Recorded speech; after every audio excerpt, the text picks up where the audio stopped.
ఏది అయినా ట్రై చెయ్యి ఆచి చికెన్ మసాలా. ఆచి చికెన్ మసాలా. ఇక ప్రముఖ గాయని మంగ్లీపై సోషల్ మీడియాలో వస్తున్న ఆరోపణలు అవాస్తవమని ఆమె తరపు న్యాయవాది నాగేశ్వరరావు పూజారి అన్నారు.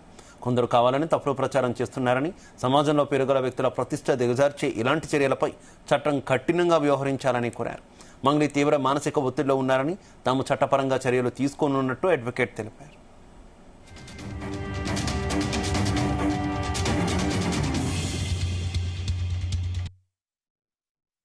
ఏదైతే ఇప్పుడు ఒక వార్త సర్క్యులేట్ అవుతుందో 150 కోట్ల స్కామ్ అని కానీ, లేకపోతే మంగ్లీ గారి ఇంట్లో నోట్ల కట్టలు అని చెప్పేసి ఏదైతే ఒక న్యూస్ వైరల్ అవుతుందో దానికి మంగ్లీ గారికి అసలు ఏ విధమైన సంబంధం, ఏ రకంగా కూడా ప్రత్యక్షంగా కానీ పరోక్షంగా కానీ ఏ రకమైన సంబంధం లేదు.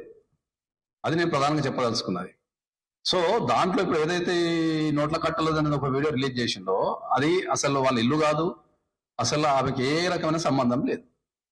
ఒక ఎదుగుతున్న ఆడపిల్ల, మనకు అందరికి తెలిసిన అమ్మాయి, పాటలలో మంచి పేరు పొందిన అమ్మాయి మీద ఫాల్స్ న్యూస్ స్ప్రెడ్ చేయటము, ఆమెను డిఫమేషన్ చేయటము, మానసికంగా కుంగదీయటము, ఇటువంటివన్నీ మనం టార్గెట్ పెట్టుకొని చేస్తున్నదే తప్ప ఖచ్చితంగా ఏ రకమైన సంబంధం ఆమెకు లేదనేది మాత్రం ఖచ్చితంగా నేను చెప్పదలుచుకున్నా ఆమె తరపున.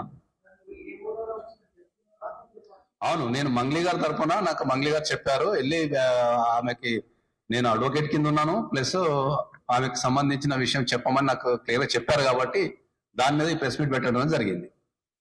ఓకే, ఇప్పుడు ఏదన్నా ఎక్కడన్నా సరే ఏది కంప్లైంట్ ఇచ్చే ఉద్దేశం ఉంది, ఇచ్చే అవకాశం కూడా ఉంది.